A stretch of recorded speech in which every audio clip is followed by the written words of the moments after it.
them money, but normally it is not like that. There are always problems with the resources, and there are always competing demand on those resources. A scheme called Farmers Loan Waiver cost government 60,000 crore rupees. You can't say it was good or bad. In a democracy, there will always be competing demand on the resource that you have. Each sector would try to maximize what it gets out of the kitty the government has. So it becomes important, it becomes absolutely compulsory for the government that they need to look outside the borrowing limits of the government if they have to fund for the infrastructure need that we want to have to achieve this 9% growth. Because of something called Fiscal Responsibility Management Act, now there is a cap on how much government can borrow from the market. And this PPP borrowing is actually outside the balance sheet of the government, doesn't reflect on that. So it's an additionality which flows into the system through the PPP modality. States, see, Government of India has its own resources. They have lots of taxation powers. Few years back they started to do something called a service tax. They can actually keep on increasing their taxation base. States have very limited opportunities. State resource base is very, very limited. And states need tons of infrastructure to sustain the growth. And the states have all kinds of needs actually. As you go down in the pyramid, this problem of competing demand actually goes up. You want to have 2-3 kgs per, I think 20 kg rice per family, you do that. You want to have something called Ladali Lakshmi Yojana. Every woman, every child born has to be paid some money. Then you want to provide all kinds of pension. Everybody needs to have a pension. It is of a Garib pension or a Vikalang pension, all kinds of pensions. So the requirement of the states and its competing demand is actually quite huge because of all kinds of political pressure coming onto the system. So the PPP basically is borrowing outside the limit adds to your kitty. A tremendous advantage. User fee can reduce annual budget outlays. If we borrow and put in money, that means your budgetary provision has to be there. PPP, somebody is borrowing, recovering it through user fee. So it's actually no load onto the government's resources. And I don't know whether you appreciate this. User fee would actually mean actual user will pay rather than everyone. How do you understand this? If a road is being developed in Riva on a public-private partnership, who is going to pay for it? If it is funded through a general taxation, the entire state is paying for a road to be built in Riva. But if it is on a PPP modality, who will pay actually? Somebody who is traveling on the road will pay the toll. So actually it's in a way a better system because the actual user has to pay for the service that has been created for him. I said a little while ago that the government borrows cheaper and the private sector borrows at a costlier rate. So how do you work it out? Efficiency gain through innovation would actually offset those higher cost of borrowing that the private sector has to do. And of course it has better, it's difficult to admit, but the private sector has better managerial skills, we can't doubt that. As I see it, the government has been unsuccessful in providing the infrastructure, private sector on their own can't do it. I'll tell you in a while why it can't do it on its own. And that's why there is a necessity for having a partnership between the private and the public sector if they have to provide the service to everybody. See, we have been creating infrastructure all along since independence, and before that, government is funding infrastructure. The model was government used to fund, government used to design. Very important. We believe that the best design only the government can do. So we used to design everything, whether it's a road or an airport or electricity line or a power plant or a canal or a dam. The design was sole prerogative of the government. Procurement. You know what procurement means? Basically looking for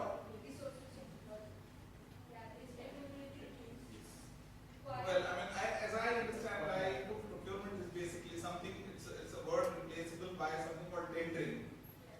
We would bid it out, look for a private guy to do that thing for us. Whether it's a construction contract or it's a supply contract or anything. So procurement, all the tenders in the newspaper a few years back were put by the government itself. So procurement was always by the government. Construction was always always the domain of the private contractors with no stake in the project. His duty was to construct and then collect his money and go. So the construction was basically the domain of the private sector. We never constructed on our own. And of course, we always supervised. Supervision was 100% of the government. Nobody was a better supervisor than the government. It continues to believe so. And point and operation and maintenance was also left to the government. So this was basically the structure of the infrastructure used to be provided in our country. In a nutshell, project related risk were with the government and there was no scope for a third party efficiency in terms of design or in terms of supervision or in terms of management practices. These things were non-existent. This was the typical model which we followed for about 50 years in this country. So, Yeah. you just said that the private sector has better managerial skills than the public sector. So what exactly is the government doing in order to upgrade the skills of its own people? See, how do you upgrade skills? The formulation is simple. You need to have two, three things. One is that you need to be in a position to train the staff that you have. You need to have a system in which you can actually train employees while they are in service. And you need to have an appropriate system of reward and punishment based on their efficiency. The problem is in both areas. In terms of the elite services, it is difficult to send people for training on a yearly basis. Whenever you want to send them on training, something else comes up and say, no, I know, I'll send you next time. So the on-job training is almost non-existent. In fact, in my 20 years in service, I have attended only 3 trainings. That took for 1 week. Second is this reward and punishment system. It doesn't work in government automatically. It's not possible that somebody is doing excellent work, so you promote him ahead of his colleagues. So all of us who put in 20 years are almost at the same stage now. So these two things basically create problem for the government organization to retool or re-equip its staff in delivering better. But I suppose this problem in government will always remain, and that is why more government functions are now being contemplated in an outsourcing fashion. Because of something called Article 311 in Constitution of India, so this can't be changed. So government has started outsourcing its many functions. So I'll tell you a little while later that we outsource our design, our supervision, wherever you need manpower who is in a modern age, you outsource those functions. Maybe that is a model the government will continue to follow. So don't you think that by implementing the practices that the private players are doing in the public sector will actually improve the productivity of the public sector? Well, that's true. That's absolutely true that we need to also take advantage of the skills that the private sector has developed in terms of its human resource and its management of human resource. But as I said, in government it's difficult said than done. And I will continue to be difficult for some time. Till such time you get into this hire and fire regime. It's very, very difficult in government to put somebody out of the job that is entered once. Because what I believe is because of these rules non-existent in the public sector of the higher and which the private players practice, the reason is a lot of people do not do their work properly because they know whatever they do, they will be getting paid at the end. Yeah. You have a point. That's what I'm saying, that I think the solution for the government will be to outsource its function rather than change the policy drastically. It doesn't really happen that way. And a lot of things are being outsourced. And in fact, I can give you an example from my own energy department now.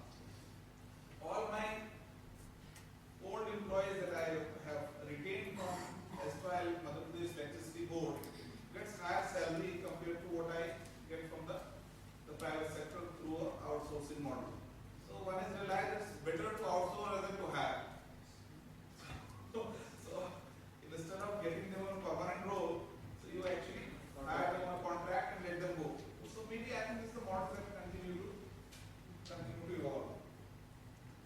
So they were constrained in the model that the government was following. Fiscal constraint, of course, demand outpace supply, and they will continue to outpace for years to come actually. The more you create, whenever I go to Delhi, every time I believe the next year is going to be very fine with all kinds of flyovers coming. But every time I find it difficult than what it was last year. The ring road is now practically red light free, but you can't Delhi, there's no red lights, but you can't drive more than 20 kilometers an hour. Too many cars on the twin road. So demand would continue to outpace supply in whatever way for at least several more years. Lack of accountability and responsiveness, you can always blame someone else. In fact, government always said, when you make a mistake, just ensure that you have someone else to blame for it. No accountability of contractors, resulting in 4 hours for somebody to just construct and go home and not be responsible for maintenance, has absolutely no long-term stake in the system. He's just trying to maximize it initially. Operation maintenance poor, actually, in fact, this is the reality. Whatever best buildings we did, our O&M was very, very poor. Till this time, Archaeological Survey of India started asserting itself. Even Taj Mahal was ugly actually. Once they started maintaining it properly, that's why it looks beautiful and good. O&M has been a problem with the government all along. Whether it's roads or buildings, you go to any government building, you find it very difficult to actually walk into it.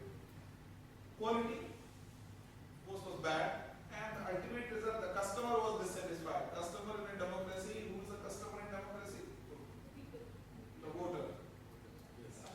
Finally, he was dissatisfied. Yeah. Now regarding the demand outpaced supply. Normally we talk about the developed nation. They have a futuristic view. What they do, they think 20 years ahead of the time, and then accordingly they prepare themselves. They work on the project so that 20 years down the line, the people don't have to face the problem. Because I came from Kolkata, and the problem with the government over there is they have. The industry is coming to Kolkata, to West Bengal, it's expanding very well. However, the infrastructure is not expanding at the same time.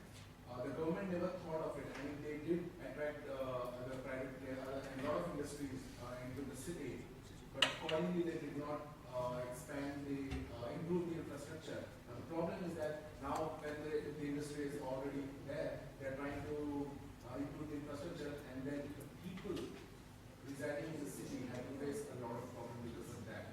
So why not we, like the developed nations, think 20 years ahead of our time and prepare ourselves for such things?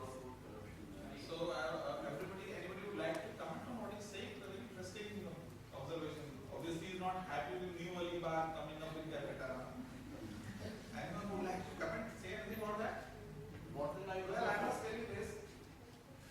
Planning will always be constrained in this country. Day before yesterday, the Chief Minister was telling me that every 2 years somebody tells me we're going to be power supply.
transformers have those cutouts, the huge things.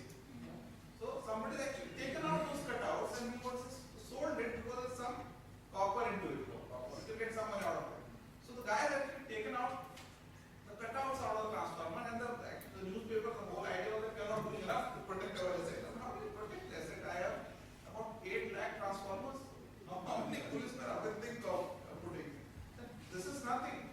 There are guys who have actually stolen the wire from the electric lines, and that too in kilometers. You go to cut here and cut there.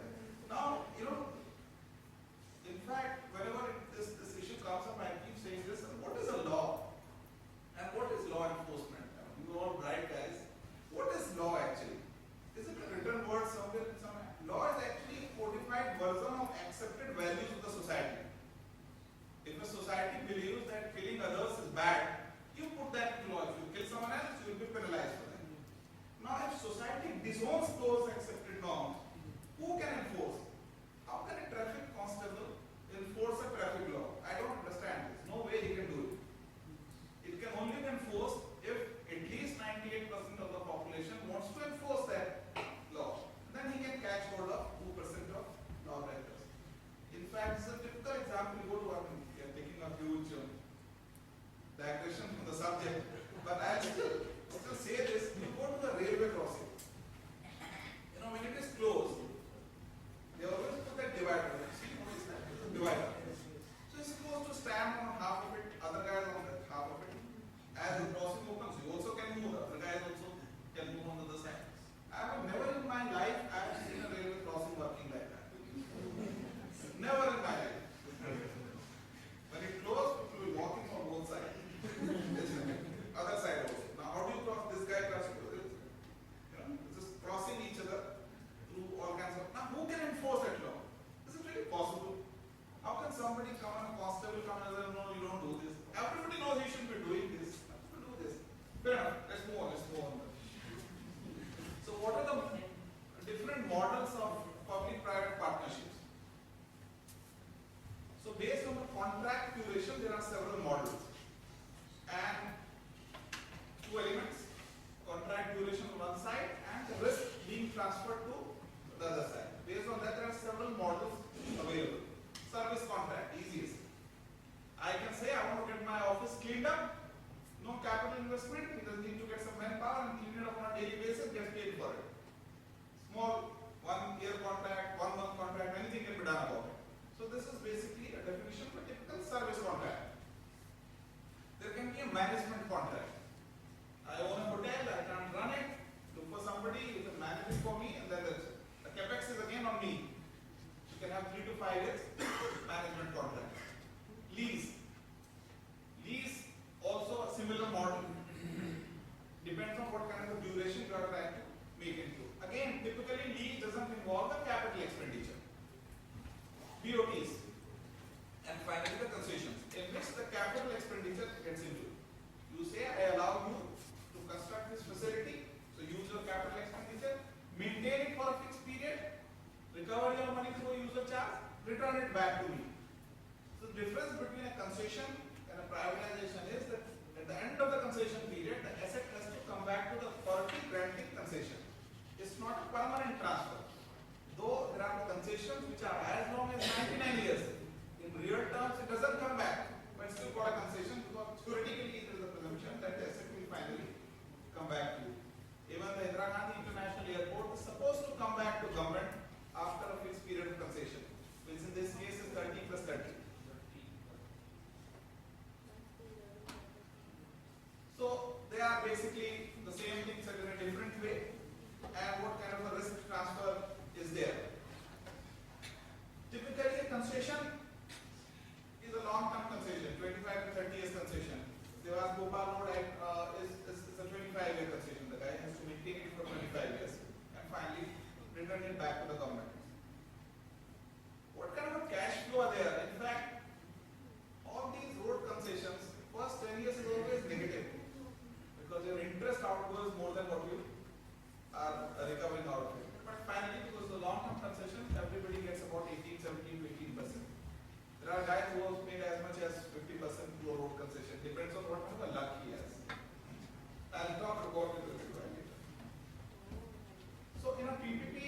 concession, what is the risk that the government bears? I was saying in the beginning that it has to be a sensible allocation of risk, and the success of the project depends on what kind of a risk allocation matrix we have designed while creating the project. Universal access, government has to ensure that. You provide a road, you can't say the pedal wala because he is not paying toll will not use this road, or a tractor will not pay toll, or a motorcycle will not pay toll will not use the facility. So universal access risk is what government has to, either you pay for it or you exempt it from paying toll, but everybody has to finally use the facility. You can't pull out. Project development risk looks very simple. I'll explain what does it involve actually. You design the project. The concessioning authority designs the project and takes entire project development activities. Environmental risk. This is the most sensitive risk these days. Something called environmental clearance. It is actually a new license Raj that we have built into the system now. Any project is actually need environmental clearance, and typically environmental clearance is about 38 conditions attached to it, and down the line, 2 years down the line, you can say condition 2A, para 2 has been violated, so the concession should be withdrawn.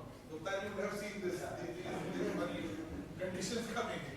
So this is one of a huge risk of environmental clearance. And we have seen huge projects actually coming back, the POSCO project in the Vedanta project in Odisha, actually being, in fact, our own hydro project in Madhya Pradesh, something called Maheshwar hydro project, which is 96% complete physically. In terms of civil works, everything is complete. Out of 17, 12 turbines installed and functioning, ready to function. 96% complete. Ministry of Environment told, oh, hang on, you are not done enough, your environment is not clean, so they will shoot a stop or cordon for last 1 year. I am trying to convince them that 96% is too huge in expenditure to issue a stop or cordon, please clear it down. So this is a huge risk that the government retains in a project. Loss of control. Emotional risk. Government doesn't want to let go, and in this case, government has to let go. So it's a risk which a politician doesn't understand. He doesn't believe that you are actually this. You are no more the owner of this particular asset. Ask anybody; they will still believe the asset is yours, and the guy is only a contractor. No, that's not true because they have transferred it. So the loss of control is land acquisition. Again, extremely sensitive. Government can't, the private sector can't acquire land now. Absolutely impossible for the private sector to acquire land. So in infrastructure, any infrastructure project would need land. This risk is also with the government. He has to acquire land. Utility shifting and social rehabilitation. There are always utilities all along the project side which has to be shifted. There are guys who are encroached upon the land, they have to be rehabilitated. How important these risks must be? I'll just narrate you an example. Somebody from Nagpur. What, yeah? You have seen something about Page National Park? Yeah, okay. So the place called Jabalpur, there's a national highway which travels from Jabalpur to Nagpur to a place called Page National Park. It's a beautiful national park, the Sivni district. This road, the gazetteer of the Sivni district says exists for 500 years. People have been traveling on that road for 500 years. And the tigers have been living in Page National Park much before that. So they have coexisted for 500 years. And it's a national highway. So, as part of the North-South corridor, Government of India, National Highway Authority of India wanted to widen this road from 2 lane to 4 lane. So they went for something called environmental risk. They need to have environmental filters. But there are guys who are very active on such things. They say, no, the tiger is usually affected, so you can't do this road. This is not good enough. You need to first protect the tiger. So they said, what you do, the tiger has to cross from this side to this side while your road is going there. So every 1 kilometer, you create kind of small flyovers, bridges, where the tiger can actually cross from this side. So you put a fencing, comes here, the tiger goes over there, go like this. So after about 6 months negotiation, NHI agreed, okay, we do this. Some money involved, fair enough, the tiger has to be protected. So those guys agreed, something wrong with it. We need to do something more. So no, this is good enough. The tiger may get confused. Which is exactly you create a flyover for entire 8 kilometers of this national park. About 8 kilometer length here. So you have to create a flyover for entire 8 kilometers. Again, what do you do? Because there is a Supreme Court sitting there, it has to be cleared by Honorable Supreme Court, Honorable Judge, and they are very gracious and all. So So after again about 8 months, NHAI agreed, okay, fair enough, 700 crore more, we will put up a flyover for 8 kilometers, Tiger can cross anywhere. Right. Environmentalists again thought this good enough, something has absolutely gone wrong. Truck going up with this pit, Tiger ko the problem. I said, no, this is not good enough. What should we do now? I said, we create a tunnel for 8 kilometers. So the Tiger can cross at level, not being disturbed by the you go inside in the tunnel. The last I heard is that NHAI has agreed for a tunnel. Last 1.5 years. Sir, did they train the tigers to go? Was that discussed? No, I did not finish that. Last I heard is that NHAI agreed for the tunnel, and now the environmentalists in the Supreme Court is saying, no, this is not good enough. You close this road, take it somewhere else. The road existing for 500 years is to be relocated so the Tiger doesn't get affected. So these are the risks that the government retains in infrastructure. And this road is a PPP road to be developed by a private guy who has already put in about 80% of his money, only 20% of his left, and he is stuck for 2 years trying to get environmental clearances. So it becomes very risky. That's why I'm saying these risks are with the government. Okay? The private sector typically gets these risks. Financial risk. He has to borrow his money from somewhere. He has to design. Again, this is very important. See, he can't be accountable for something that he has not done. So if he doesn't design a facility and down the line it fails because of poor design, he can't be made accountable for design being wrong. So the design risk also stands transferred to the private sector. The cost escalation, delays results into cost escalation. Political risk, this is very important risk. Government might change, say no, the BOT roads are not good enough, we will not pay tolls, we need to close it down. This risk is also there. The market risk. Traffic may go up, traffic may go down, things may change. Regulatory framework. Any judge may pass any order. Sector reforms in the same path. You do a road, you are banking on the traffic, the commercial traffic of trucks. Suddenly the railway can come up with a policy reducing its tariff substantially on the goods, and suddenly you would like everybody shifting towards the railways. In a long-term contract, this can become a very important factor. Project completion. Operation, he has to operate and maintain it for the period of the concession. Force majeure. Force majeure is the acts of God. Technology might change.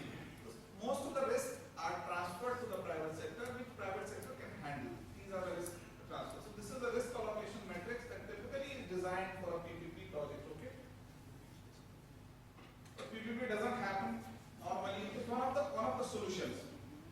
Now, what should be done? What before you can start a PPP project? What's the basic issue that should be there? Legal and regulatory framework. You sign a contract, if it can't be enforced, that's it. You have put in your money, and suddenly you realize that you can't recover your money. The contract is not enforceable. It becomes a huge problem. Arbitration in government in India, this is the worst of things that you can indulge in. And especially if you happen to hire an arbitrator who has been a judge of the High Court or the Supreme Court, you are gone. You're gone. So, good arbitration network is very, very important. The project has to be financially viable. While somebody who is trying to create a PPP project, he must ensure that the project is financially viable and bankable, and it is well prepared, well structured, and contracts are basically fair and transparent and harmonized. See, a typical concession contract runs into about 600 pages, including its body of the contract, it is scheduled. It's about 600 pages, about 10 kilo. So quite a big thing. Now, anybody who is quoting for a contract of that size needs to be very careful. You change one word here and there, the entire meaning of those contracts change. So if everybody has to read that every contract time and again, you add it. So the problem, you need to standardize these contracts. So normally the concession contracts are not standardized by the Planning Commission of India. They have model contracts for roads, for transmission lines, for airports, for ports. Most of the contracts are now standardized by the government.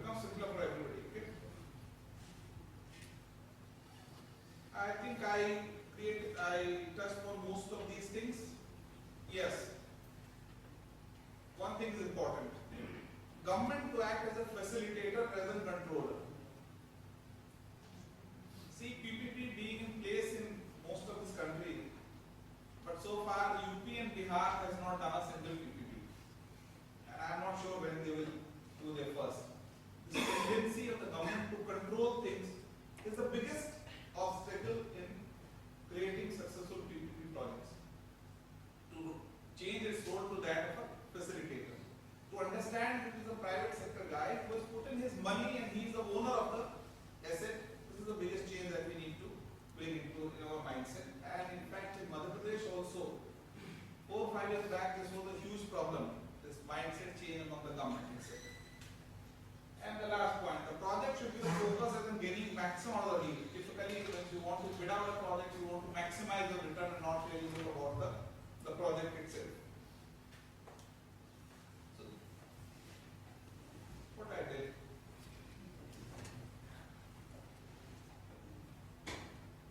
Yeah. So, what is the role of a government in an infrastructure PPP project? From service provider to service regulator. You know what it means? It's simple actually. If you award a concession on a PPP, just for example, I am saying for road, and the guy doesn't maintain it, and still collect toll, there is a huge dissatisfaction in the general public. Then why should they be paying toll for the service that is not for the required standard? So there has to be a mechanism to regulate the kind of service that's available so that you can charge toll. Yes. Is there a lack of strict SLAs, service level agreements? Would that be another thing? Loopholes in that, which So end up resulting in. when I said that a PPP concession is typically 600 pages, that's what I meant actually. These service level agreements are part of the contract itself. Because I'm trained in roads, I'm just quoting examples from roads only. In case of road, it's a very simple parameter. It's called something called surface roughness index, which is measured into millimeter per kilometer. You say up to 3000 millimeter per kilometer, I'm okay. You can collect your toll. But if it goes beyond that, then there is a time limit given that within 6 months you bring it back to the required standard being met. Otherwise, you can't collect toll. So, I mean, every such SLA is to be designed for every concession. That's why these agreements become huge agreements. Okay. Anybody interested in the main features of a concession? I'll just run them off.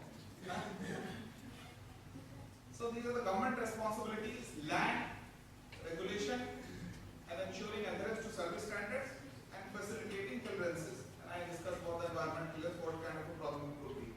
And focus on the entire life cycle cost, not just procurement. When you design a project, you look at the life cycle costing. Scope of work is predetermined. I mean, you have to say what kind of a service you want. If you want a 2-lane road or a 4-lane road, down the line you can't say, though I ask for a 2-lane, you provide a 4-lane. The scope is to be predefined. Once decided, can't be changed. So you have to be careful while doing it. All conditions, specification, agreement are frozen prior to bidding. No changes after that. User charges have to be pre-decided. You can't collect charges its own whims and fancies. You say this is what your user charge currently is, and this is how it will escalate over the body of the concession. Concession period normally is fixed, so 15, 20 or 25, whatever years. Project go back to the government after expiry of this concession. There are predefined bidding parameters. What is the life cycle costing for a project? This is basically these 3-4 charges. Initial expenditure on the capital that he has to create, whatever he has to provide. If he has to provide an airport, that's a capital expenditure that he has to incur. Financing expenditure, which is quite substantial. Financing charges and the interest cost over a period of time becomes quite substantial. Then there is maintenance expenditure. For a long period, if he has to do it, he has to start relaying after 5 years and things like that. So there is to O&M expenditure.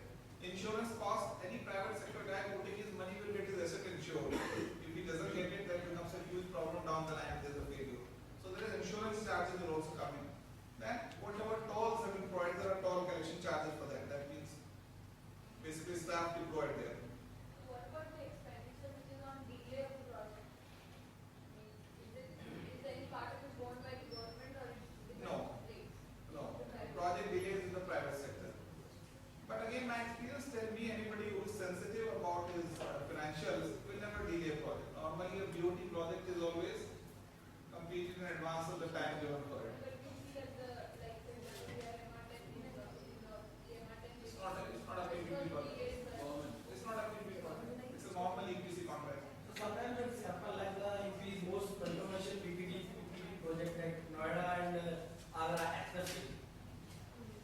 That's not a PPP. So that's the PPP, so that JP group. I know about it. I don't really comment on that. There's a worse that one can design. In fact, two of the projects in Noida, something I'm sure you would have seen something called DMD. Delhi, Noida, Delhi. It is the worst PPP ever designed in this country. Because the kind of money the guy is making, the poor structuring of the project. It's a government, it's an access to the government. And this, Not my opinion. that's not fair actually. And there's something called Ganga Expressway, which you would have heard. There's Yes. something called Yamuna Expressway. They are the worst of PPPs that one can think of. Worst of it. Okay. This is a project development process for a PPP. And look at the last thing. Just get the last figure. It says 435 days. If a government agency start designing a PPP project today, by the time you actually sign the concession agreement, typically it will take 435 days. That doesn't mean that 435 the project will be ready. No, not at all. After you sign this agreement at 435th day, the guy has to go to a bank to get his finances. He has to have money. Typically takes another 6 months. And it is provided for. You can take up to 6 months to get your financial closure. So you add 180 days to it before he can have actually his financial closure. Then he starts his construction. Again about 2 more years before he can complete the project. So that is why a PPP is a huge exercise in project development, in arranging for the finances, and in actual execution. It doesn't happen overnight. You say, I want to have this, so I sign an agreement with Gupta ji, you do this, that's fine, it's a good PPP. So UP PPPs are like that. This 435 days is not there in UP PPPs. It takes a long time to do a PPP, okay? If the project is not viable, what options are available to make them viable? The infrastructure investment is too high, the revenue is not there, the project is not commercially viable. So there are options now available. Government gives subsidy during construction. At times there is subsidy during the O&M period. There is this beautiful concept called annuity payments that you guarantee his revenue. So he has taken the construction and O&M risk. The commercial risk is with the government. This is called annuity payments. Government also has been giving loan and subsidized rate in some cases.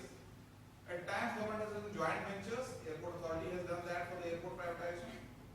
There are tax concessions also available. There are several incentives to the PPP projects in India. Because I am sure some of you will definitely do a PPP infrastructure someday. So these are the facilities available to you. FDI is up to 100%. Duty-free import of high capacity and modern construction equipment.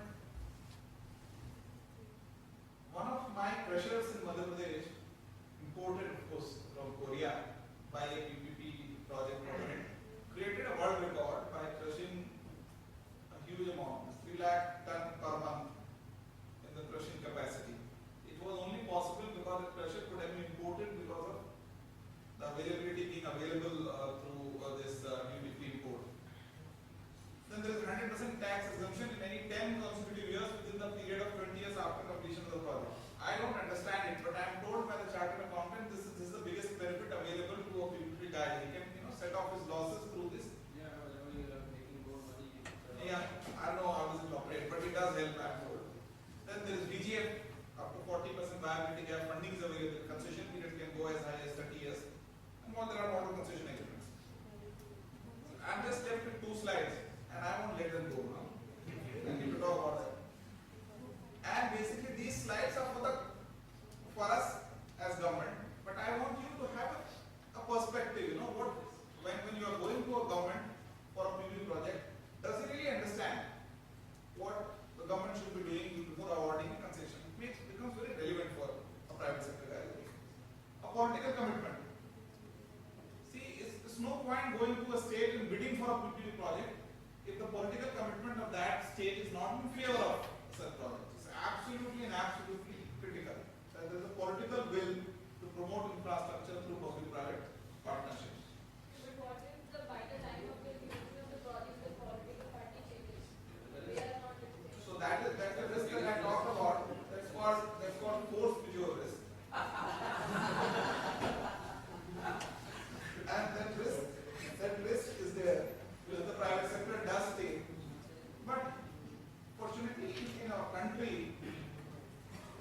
a single example of a concession being wound up because of change of government. It has never happened so far. The delays is only in awarding the concession. No one has overturned such arrangement so far. Does that state have sufficient decentralization of power and authority? Or everything goes up to Bahrain? Depends actually. Every state there are different models. Is a transparent the process of procurement, is it transparent? Or it is prepone the last date of submission by 7 days in telecom? You need to understand whether the procurement process is transparent, whether the project is being properly marketed in terms of getting the interested buyers to come in. Private sector, of course, has no interest in it. They would sincerely believe that you have designed a project, you should get it. Land acquisition, environment, forest clearance. What kind of problems may come up while you execute a project? And government needs to have faith on the concessionaire until proved otherwise. See, this is something, and the last 2-3 points is what audits in India don't understand so far. See, as I say, public-private partnership is a partnership. And the formula of a partnership, as I understand, is that if one of the partners is having a problem in something, getting weak on something, the other guy is supposed to support him and help him out during his difficult period. That's how a partnership survives. You need to support each other. Be in family or in any other thing. The partnership has to be supportive towards each other. Government doesn't function, unfortunately, government doesn't function that way. Government believes if a partner is defaulting in any of its obligation, howsoever bad or good his problem may be, you need to act and kill him there and there. And if you don't do it, the audit will finally catch up with you that you have benefited him out of way. So this is the contradiction that government has still not resolved. Partnership on one side, rules and regulation on the other side. This is the problem the government still has. There are something which government should do, and you should also understand this. Offer a project to the private sector without undertaking a project development exercise. 435 days there. See, if I don't do that due diligence in advance, that means while bidding it out, the private sector has to do that entire due diligence. So that 435 days, if I would have done it, then all other guys need not do it. If I don't do it, then 10 guys who want to bid have to do it independently. So the wastage is much more. The government has to do that due diligence exercise. In terms of his education, Saurabh has done his MSc in International Marketing from University of Leeds. And since then, he's built an expertise in digital marketing and now is one of the leading figures in this field and has been conducting workshops globally as well as across India in the same field. We've already taken a lot of time from the time that he had been allocated, so I just hand it over to Saurabh straight away. I hope you all have your laptops with you.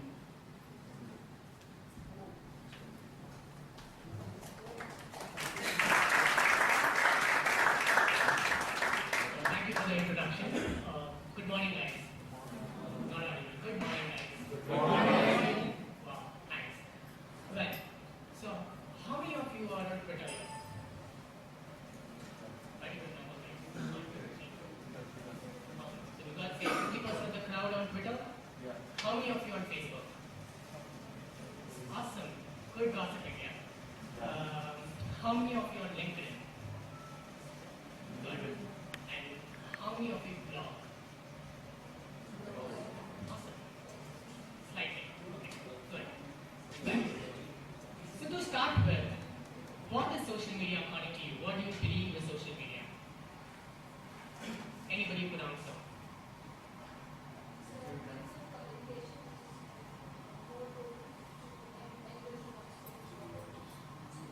It involves a medium for the communication between the social groups. Okay.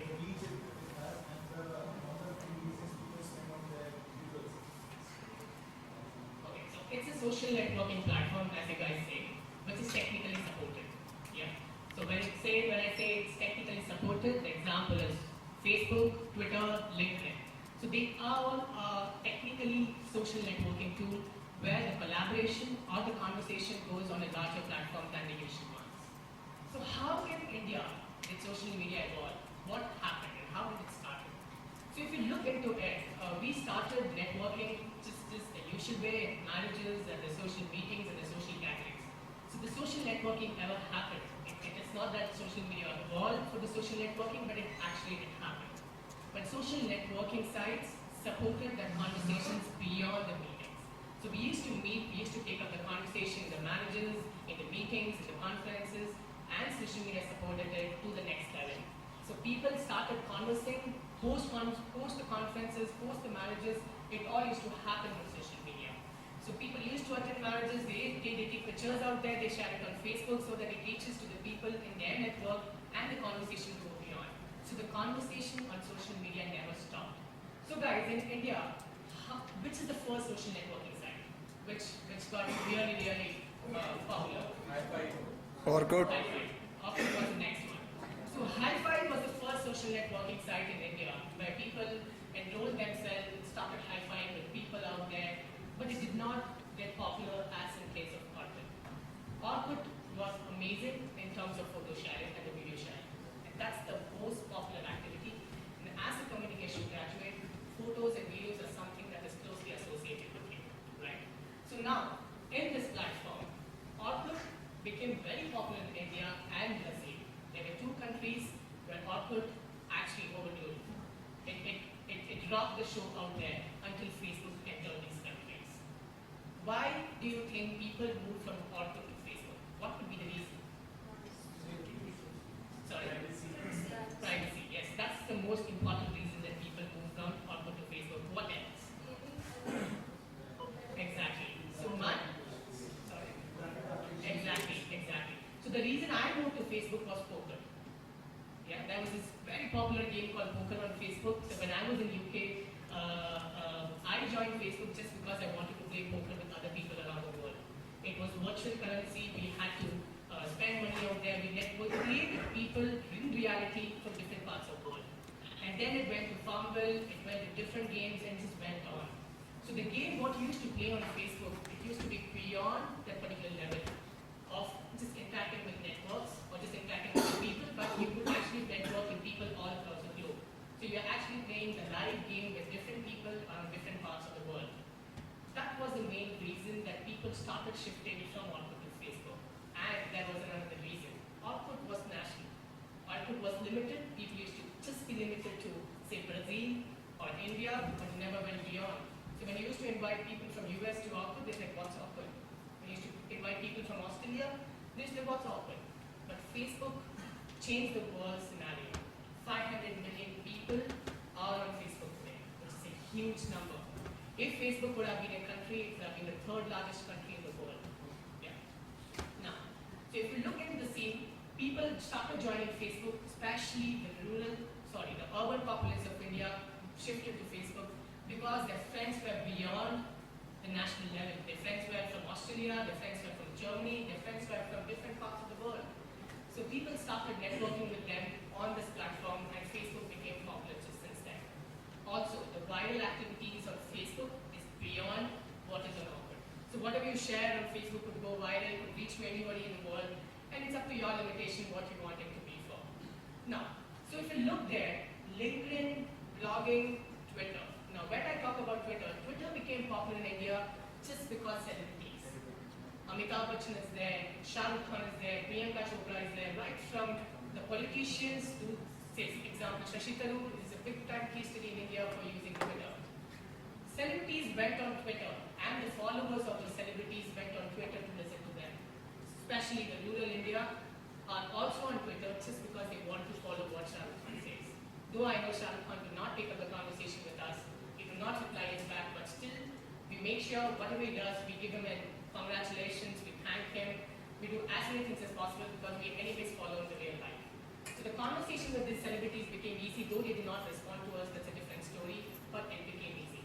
So Chetan Bhagat, writers, politicians, celebrities, everybody started getting on Twitter, and it was easy for people to network with them or take a conversation with them, and so does the rural and urban populace move to Twitter. Now, LinkedIn became popular in India because of its professional networking ability. Now, if you look into your resume, I tell you, when you go and put across your resumes to the universities or put across your resumes to the client out there, they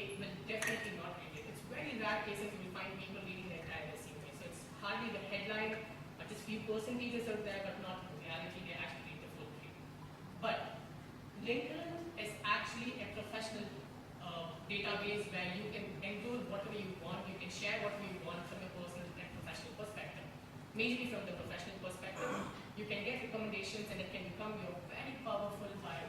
You can start using it as your resume itself. And LinkedIn Jobs is the most accessed or the most used database by the companies today.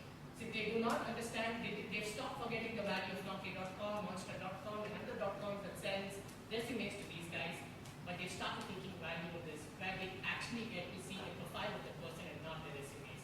So you submit your profile to these guys and not your resume. So they just need to go and look your profile, which is credible and visible, and it's often updated, which is not in the case of resume, right? Because you get to see recommendations on LinkedIn and a lot of things. So now we move forward with the presentation here. So this was just to give you a hang of how social media in India is and what is the scenario at present. So moving forward, how did I start my company called EcoVV? So I started my career at the age of 17. I was a Loyola student, Chennai. I used to do my BSc Biotechnology. I was a bio student at 12. It was my interest and not my passion, guys. It definitely interested me. Money always fascinated me. So what all I wanted was a real good reputation with good money out there. And that was my passion. So how to build that was my aim. So when I was in first year of college, I realized that plants and animals are not going to help me understand nutrition. So I was doing biotechnology. They used to give me plants to dissect, animals to dissect, and trust me, I was never a British guy who wanted to eat. I always used to question my mom saying that why do you want to have an animal when you already know it's what exactly is inside it. So I've always been against it and stuff. So that changed my mind. And second year I joined searchengine.com, which is one of the top 5 SEO companies of the world, which is little dormant in India but very popular in the US. I joined there as a content writer and started doing search engine optimization with them. Search engine optimization is a process where you take a website and make them popular on Google, bring them on the top list of Google. So second year, I shifted my mind that I have to change my interest to my passion. Or I have to change my passion to my interest. So my passion was to learn or write content. My passion was to do something related to internet marketing. So I shifted from there and started working. So 8 to 1 was my college at Loyola. 1 to 2 was my break time. I used to hang out with friends who went to Burger Parlors nearby in Chennai. And 2 to 7 was my time at this place called searchengine.com. I used to be passionate. I used to go on Sundays. I used to go on Saturdays. I had no other life other than working with these guys. But it was passion, which brought me till third year with them. And then I decided I really want a degree. So I knew I couldn't crack a CAT because I had no time to prepare for CAT or for GMAT. Or if I had given for US, I had given for the MBA students in India. So I preferred to go to UK. There I wrote IELTS, I wrote the examination, just IELTS I guess. And my score was good at Loyola, so I did my specialization in international marketing, specific to my dissertation on internet marketing. And then I got back to India. I was there for 6 months working with Marks and Spencer, but when I wasn't working in UK, my profile wasn't great. Definitely it wouldn't be great because I had no work experience, no additional work experience. I just had the part-time work experience. So I want to do something good. So I came back to India, worked with CM Access. It's one of the Chennai-based companies which serves both national and international clients. It outsources marketing. And they gave me the biggest division there, which I've always been dreaming of as a digital marketing head. So I was 21 and a half when I was a digital marketing head with CM Access. And that's where I was to consult best of the companies in India as well as abroad on the digital marketing requirements. Now, I have been writing blog many times. So if you look across here, I was in Loyola, I was in University of Leeds, I was in CM Access, and then you see there's something called startupgm.com. So when I have written so many blogs in my life since 17, but I've never been serious. It's been a personal blog, it's been a professional blog, but I've never been serious because I had no time. But then I decided that I want to establish myself. So at the age of 21 and a half, I started blogging on startupgm.com, and I titled my blog as Social Media and Digital Marketing Blog. So whatever I used to practice there in CM Access with the companies, I should write as contents here in this particular blog. Trust me, my English is not that great. My English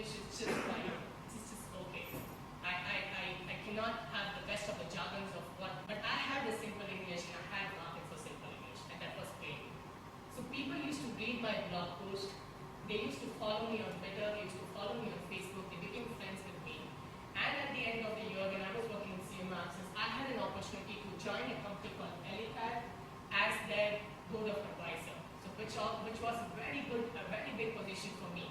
But I wasn't ready to go back to another country again. I wanted to be in India, I wanted to work from India.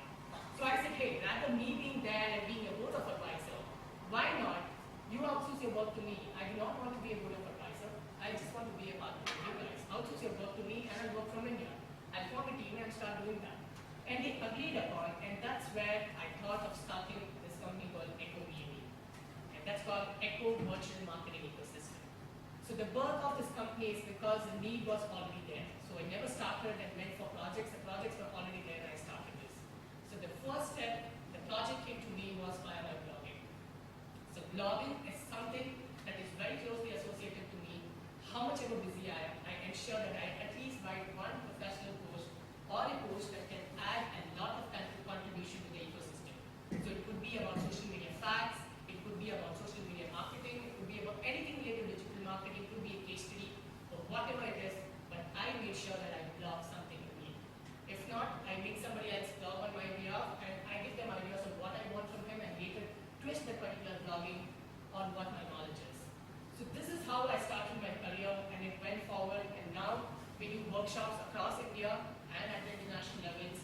We train brand managers, we tell communication guys on how to use social media for your marketing, how to use social media for yourself, and especially with students, we say how to use social media for personal branding. So till now, I have evolved as a social media guy. I have done things on the social media platforms. I never believed in the traditional media at all. I never wanted to get a publicity at the Hindu paper. I never wanted to go into any of the newspapers or the news channel. Definitely, it is add-on. But it's always difficult with Indian media to go and convince them to cover us, right? So I thought, why not use our own platforms and cover ourselves and talk about what we do in our professional life. So if you go on my Facebook and Twitter, you will always find a combination of two things. One is personal life, another is how I deal with projects or how I deal with all the people professionally. Now moving forward, guys. So this session is distributed into two parts. Part one is about social media and marketing, and part two is about personal branding. Personal branding is where we practically going to explore how to use Twitter, how to use Facebook and stuff. So now we'll keep our part two as priority now, because we have this combination of students who are from MBA, who are from communication, who are from marketing. So what would matter more here is the personal branding tactics. So anyways, moving forward with my presentation. Yeah, so social media is like incense. And why do I say this is? Especially with brands in India and international. Everyone wants to do it. They just know that they want to do social media, they don't know how. And when they do it, they finally know it's not right. And this is a statement from Avinash Kulkarni. It's not right. It's because of the expectations. Many people understand what they believe that social media is a component of, say, sales, which is not. Social media do not impact your sales altogether. It actually impacts your entire business. When a brand established on social media, it's not because of sales. It's basically they are establishing their company or their brand on this platform where the conversation can take place. So they are basically, when you have a reality, where in reality you have an office, on social media you make a virtual office. So it's basically you're building an office, making your employees join, making your customers join, and bringing your prospects into the conversation. So it's never been a sales component altogether, it's been a communication platform, and that's how people tend to forget. So people do not, especially the brands, their expectation is to hide in social media, or they do not have expectations at all. So that's the whole problem with the Indian brands or say international brands who do not believe in any particular thing. Now, so this is just to show that how in India social media will block out. It definitely will. Wait and watch, guys. So this is a chart wala from any part of rural India where this guy is. He's branded his chart shop as Facebook chart wala. He's got BBM Tiki chart. He's got Arkud Sevpuri. He's got Twitter Pani Puri and Sky Puri. Sorry. So he's got items which is related to social media. So if at all a guy who is from the rural India knows its potential, it's high time for the brands to understand its potential too. He knows that he's going to sell well. He's going to be on Twitter very soon. He's going to sell the chart rates to people. People can talk to him, order him on Twitter, get a chart to any part of the nearby locality. So I use this image I've started using since last week in my presentation just to show the brand and see the value out there. So if the rural guys can use, why not you? Why not you name your subjis as Facebook aloo ki sabji? Let's do something. There's something that they could connect to social media itself. There's some connection that they could create to social media so that people can talk about it. If you notice this movie Golmaal 3, yeah, the dog's name is Facebook, and she writes a ton of Facebook Let's Play. So now, in this scene, if you see, Golmaal was not promoted on social media, but just because of these two things, see the dog's name is Facebook, she had this t-shirt that says Facebook Let's Play, people started talking about it on Facebook and Twitter, right? So this is called a smart social media strategy, where you do not invest in social media marketing, but you incorporate social media in your strategy or in your movie or in your restaurants and make people talk about it. So people started talking about it, I started sharing this, everybody started sharing this, and if you see on an overall basis, Golmaal 3 was actually promoted, and not the dog made it the t-shirt out there. So these are some examples which we'll take it forward again. Guys, tell me 5 reasons why in India social media is growing. Any reason, guys? Can I have a pen, please? Majority of youths. Sorry? Ease of access. Okay. Ease of access. You need to share thoughts. Sorry? Share thoughts. Easy to share thoughts. Okay. I think it's diversity. Yes. Next. Diversity. Diversity. Okay. Computer literacy. Computer literacy. Okay. Visual communication. Sorry, what was the last one? Two-way communication. Two-way communication. Okay, let's get done with this. Let's see if it matches with what I'm glad to share.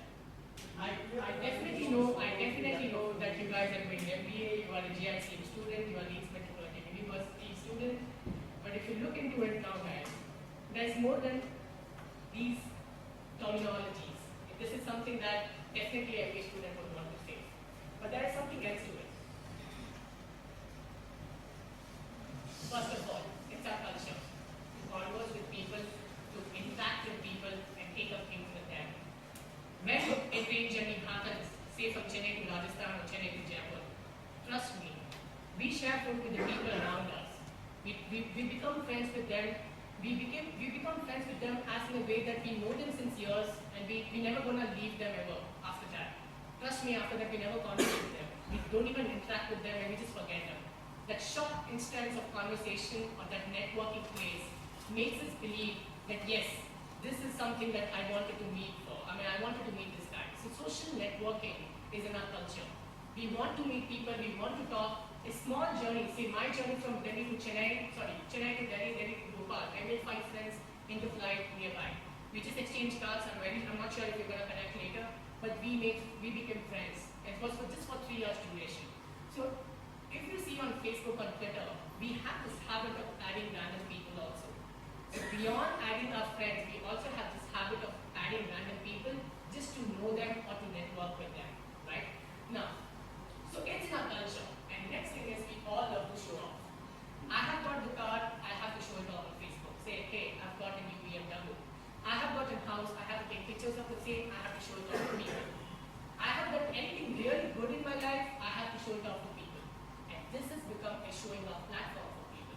To be honest, it's your own niche channel, right? Now, you might ask me, okay, Saurav, people are showing off, what's next? What are you gonna do? Who's gonna look at it? We also believe in gossiping. So if you show off, there are people who want to gossip about it. You share your BMW pictures, there are people who are gonna comment, who are gonna gossip, who are gonna share it with their friends. Can look here, iske paas to BMW mein bada aadmi ho gaya.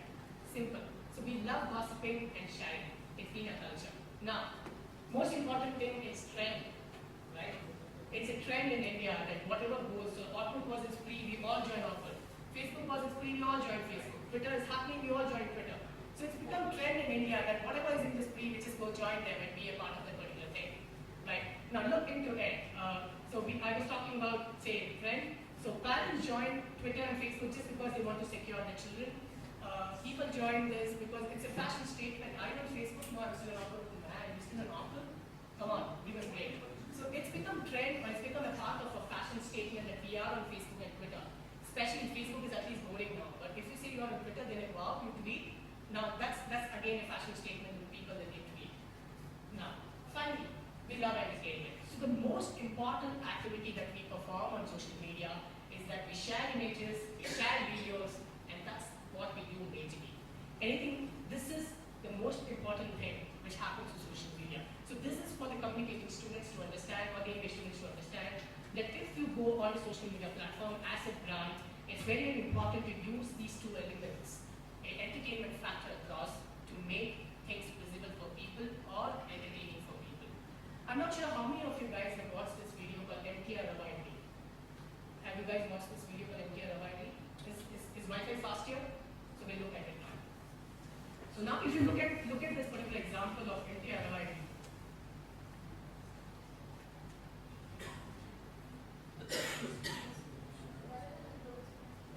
Yeah, please, please. Do you think being part of everything that is available in social media could also be harmful to your profile? For example, initially we were all also now we are moved to Facebook, so my profile is like very stale now. So if somebody refers to it as maybe the reason for choosing your job, they might check because it's not updated. So delete your profile. No. No, Yeah. I'm just giving example. No, I totally understand what you mean to say. Definitely, it has been my case also. I'm not into Orkut since 6 months now. It's because there's nothing happening over there, right? So it is good. Your question is right, but now if you see the visibility of these networking tools, especially Facebook, Twitter, LinkedIn, and blog, is going to rule the world in future just because this is something very global. It's not national specific. So probably in some point of time, 2011 end, you will see Orkut not at all there, right? So the Orkut people are now, if you see Facebook has collaborated with Orkut, the people from Orkut can actually come on Facebook and join. And that's a very bad move that Orkut has actually taken. Orkut can actually come on Facebook and join. And that's a very bad move that Orkut has actually taken. You know, it's losing all its customers to Facebook. So that's not an issue, I guess, because yes, it's very important. You might be asking that why, how will I shift from one place to another, and one social networking to another. So that's again something which we. So that's the reason we always blog. Blog is something which is going to be stagnant there. You're going to be there and you're going to be available there for long. Nothing is going to happen to your blog. It's not going to change. The world is going to be the same for blogging. So blogging is something which is going to be stagnant, which we'll discuss later. Yeah.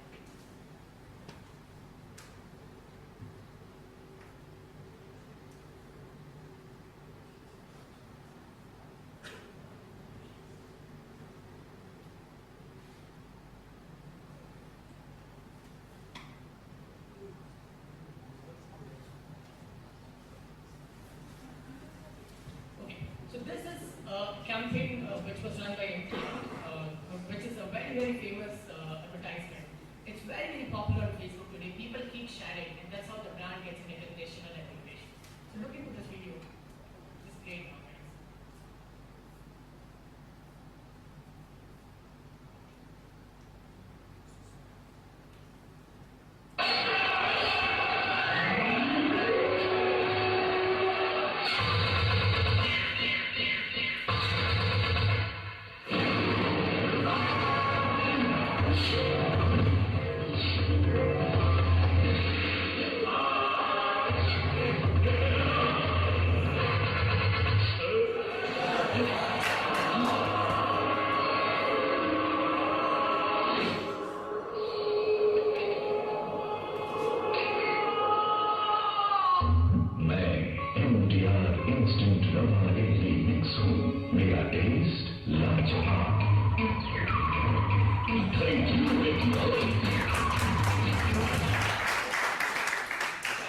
So the purpose of me showing this video is just that. This guy is not on Facebook, this guy is not on Twitter, he's not there anywhere else. But he's made creative videos out so that people can publicize it themselves. So that's where the communication matters. So you need some element there for people to talk about. I will never ever forget MTR Avoid just because of this advertisement, right? So it's a moment of truth which comes to people directly. People laugh out there, just come and ha ha ha ha, and it goes on, and people keep sharing it on Facebook, and that's become the heart of the brand.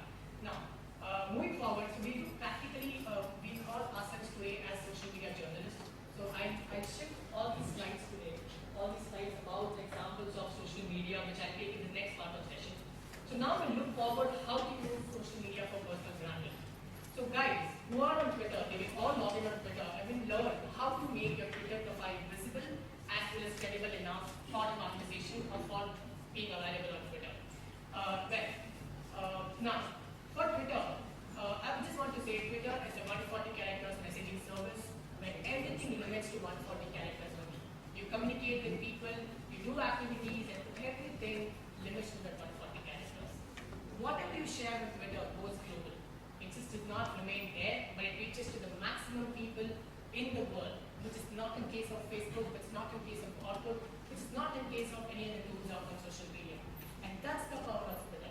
You share one statement and it can reach to as many people as possible in the world. So today's, usually when we conduct any event in Chennai or anywhere, we call for a hashtag. Hashtag, I'll tell you what is the value of hashtag also. So the hashtag for the day is JICM. I hope Leeds Metropolitan University students do not mind this. The hashtag for the day is JICM. So whatever you type, whatever you type for on Twitter, get on Twitter, and whatever you're learning there, you can share it with the world with this hashtag JICM. So I'll also show you the value of why is that we are using hashtag and what is the purpose of using hashtag. So this event, which is now in this room, will go global. So people will get to know what is happening in this room and they will start following this hashtag there. So how is this going to happen is, everybody out here is going to be social media journalists. Yeah, you all are going to share what you're learning here, your questions, your whatever it is. You can form a community itself, which is this hashtag called #JICM. My purpose of using this hashtag is, anytime in the future, you guys are having any of the event or whatever you do on a daily basis at JICM, you can always use this hashtag and share it on Twitter. So that when somebody's trying to do research on you, or when somebody's trying to learn what is happening in this college, they will always search with this hashtag on Twitter. So let's get on Twitter. Now we will see how to make your Twitter profile credible, how to make it visible on social media. So there are 5 different ways. Get on your laptop, guys, log into twitter.com, and we'll start learning this.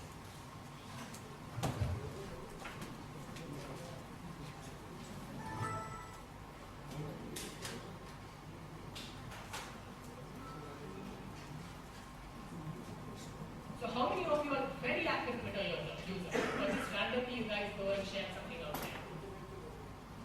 Smart. Very less people. So from today, just one thing to take away, guys. Be active on Twitter and Facebook. Especially on Twitter to connect with people. So we'll also see how you actually connect with people on Twitter.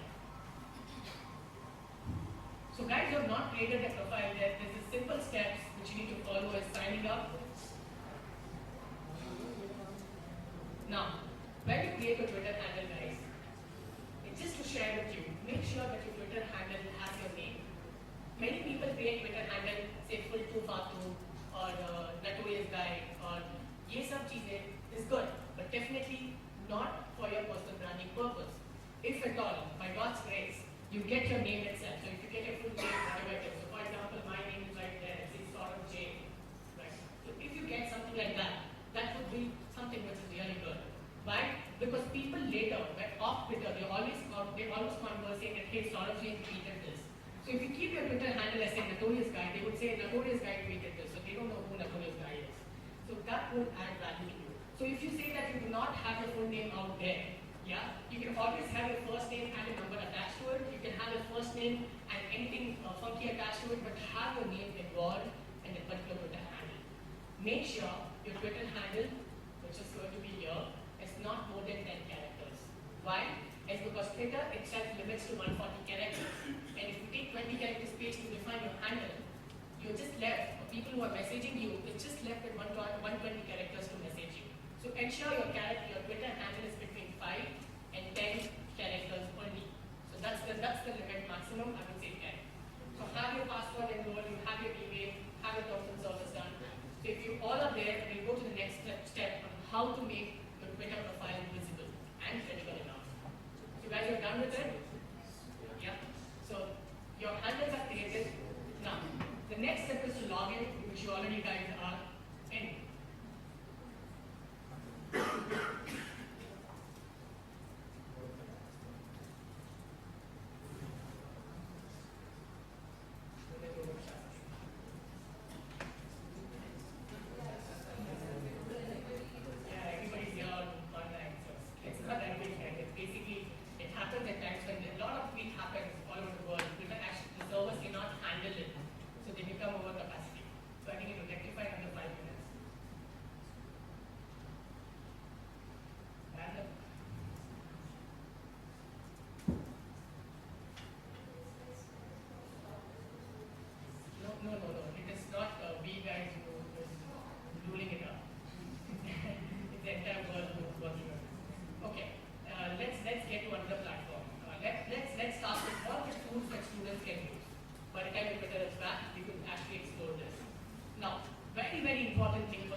Twitter will come, it might fade.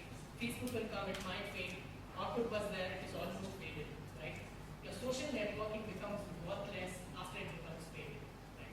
So it's very, very important that you blog. Because whatever you blog remains there on the web for the historic evidence that you are doing some kind of activities. Yes?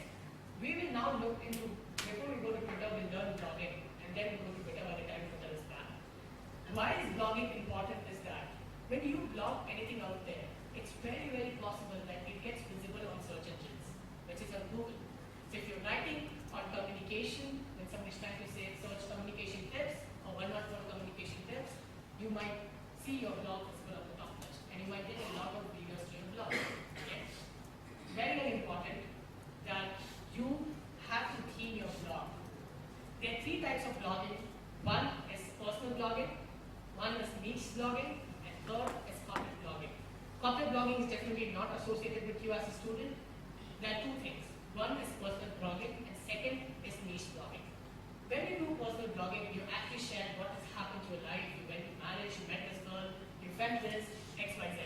You went here, you experienced this, X, Y, Z. You eat, you ate this, you X, Y, Z is your story which nobody's going to listen to you. Believe me. I understand if you're a really good writer, as Chetan Bhagat, if you're a really good writer who can bring some difference to people to actually laugh out or enjoy your updates, then make sure that you do your personal blogging. What matters to you is a niche blogging. 2 years, you are here. 2 years or probably 6 months, you are there in Leeds Metropolitan University. Do not forget to blog. Blogging is something not when you do when you're free. It's something that you need to do on a regular basis. You need to have a timeline effect. I will again say it's not a compulsion that you need to have a very good vocabulary. It's just that make sure that your grammar is good. If grammar is not wrong, it's fine. No tensions of say you must have a jargon-based stuff, nothing. When you have your blog, you theme your blog as just have your name, say sorogene.com. You can register your link for domain for 5 rupees with blogspot.com itself or wordpress.com. Get your domain registered with your name. Yeah. Then have a theme of your blog. So if you go to sorogene.com, I have themed it as a social media and digital marketing blog. So very moment the person comes on this blog, they don't have to waste time to understand what is this blog all about.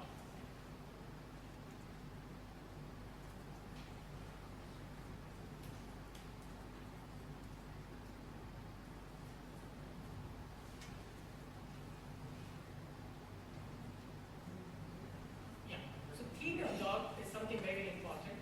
So if you look here, it says social media and digital marketing blog. Explore frugal digital marketing with Saurabh. I have titled my blog with socialmediatoday.com, which is a global platform to share content related to social media. So anything they like from the blog post, they share it there and it goes viral worldwide. I do not want to share any of my personal related information. I do not want to do that. And for that, I can be on Twitter. I know there's no market for my personal life, right? Other than your relatives, your friends, and the close members across you or your colleagues are going to read about it, but not the world. So start adding value to ecosystem, because when you add value to ecosystem by sharing your knowledge of what you're learning, ecosystem by getting you something out there. So if it's not job, if it's not projects, it's called credibility. You build your credibility and your confidence factor just by blogging. I've got around about 100 blog posts or more.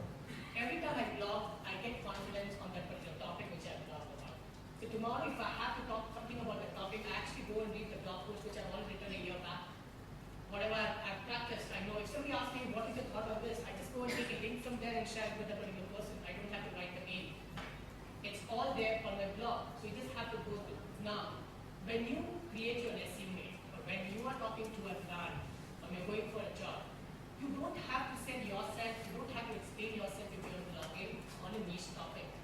You know that what you want to do in your life, so you want to talk about communications, talk only about communication. So you call your blog as marketing communications blog, or you talk about marketing events or event management. So you can take that particular special niche which you want to specialize in future, but ensure that you know your niche, what you want to specialize in. So you do not shift from one to another, another to another. So make sure that you know that particular niche of yours and you go about it. So once you decide that, you can start blogging with very limited resources of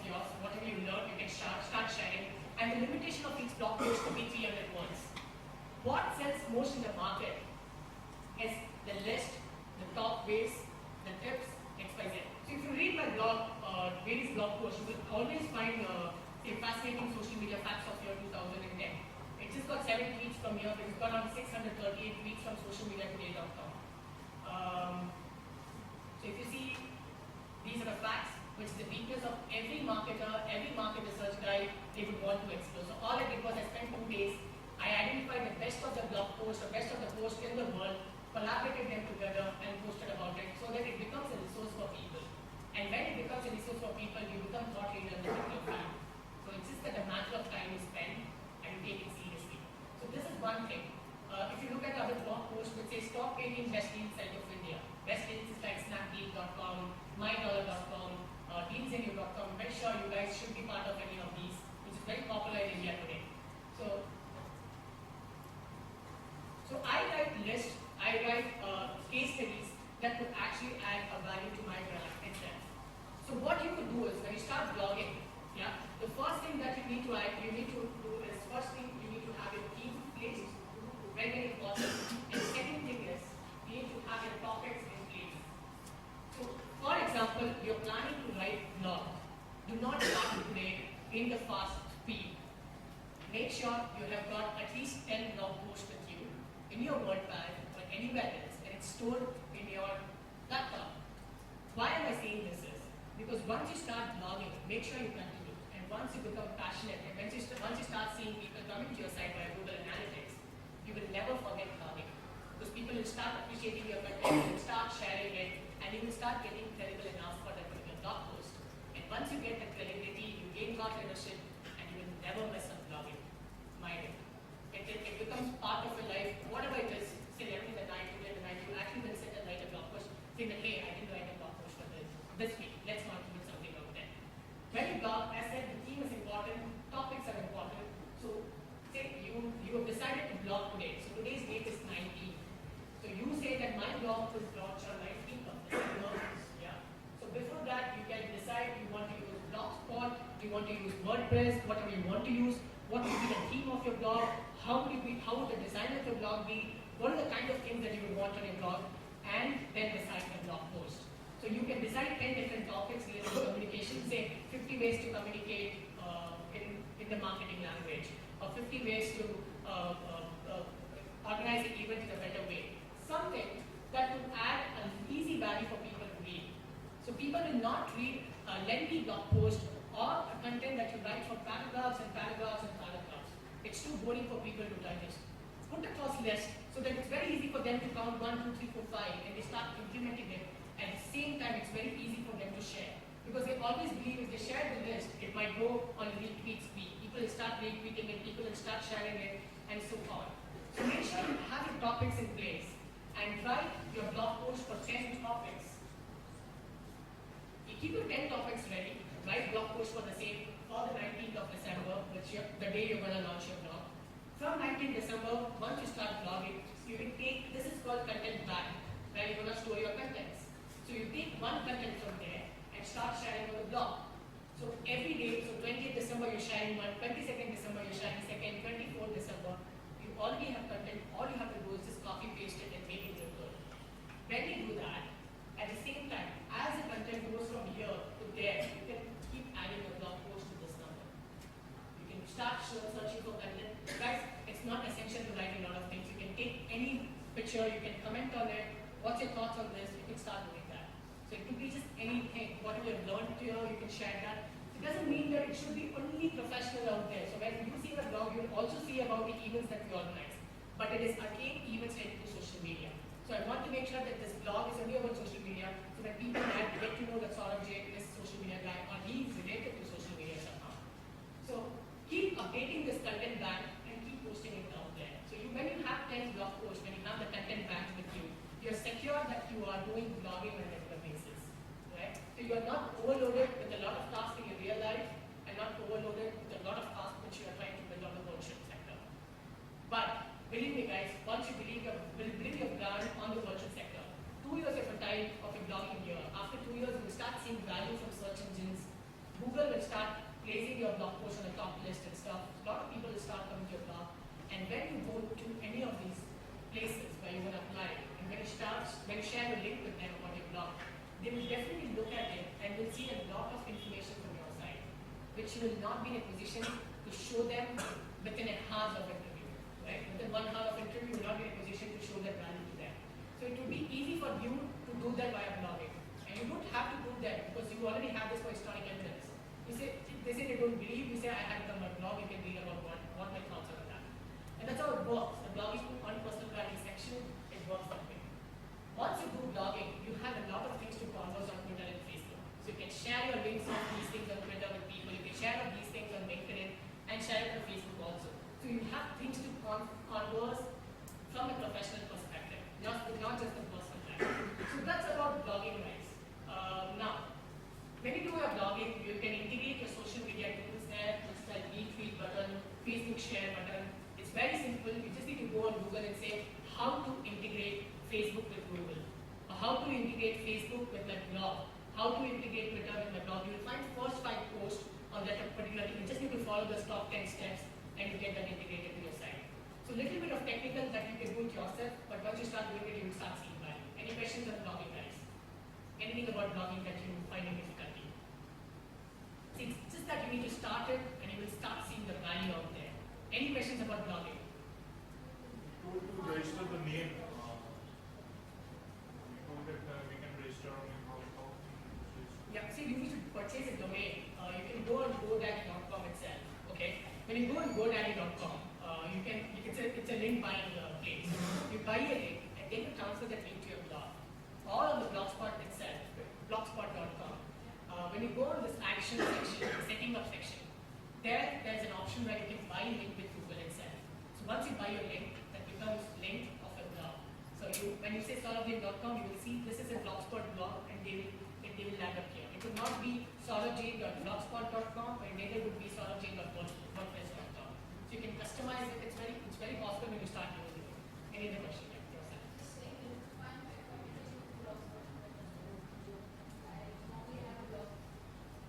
Yes, you said you can maintain 2 blogs, but it's tough to maintain 2 blogs. You know, definitely you might say that you might want to start, but either you will not be in a position to balance the personal blog or your professional blog, or do one thing, when you already have a personal blog, categorize it and create a new category. You need to actually, technically, you need to get a platform for your blog, okay, your server, yeah, and categorize your new blog saying that professional life of yours.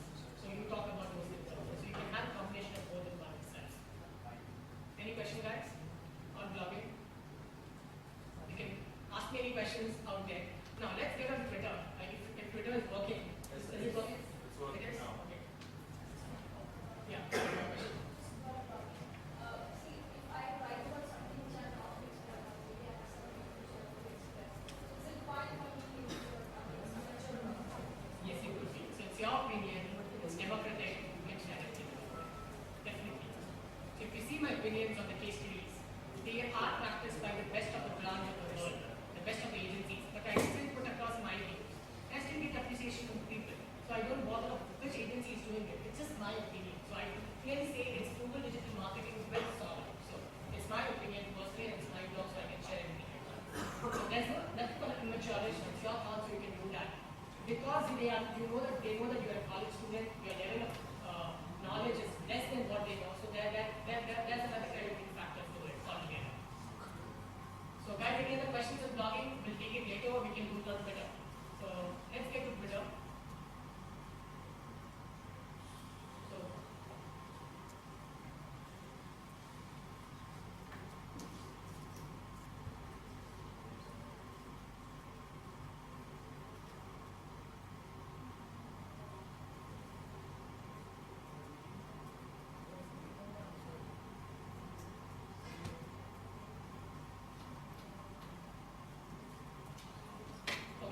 So on Twitter, if you go on, there's this profile option there next to home, right? So you just need to click that profile option. So you have, I've said 5 ways to make your Twitter profile credible and visible. So the first way to have a name in your bio, or name in your, in your handle, or your Twitter ID. So it's like twitter.com/saurabhjain or twitter.com/anything out there. Yeah. Now, you click this option called profile. There's another option that says edit your profile. So you click this option called edit your profile.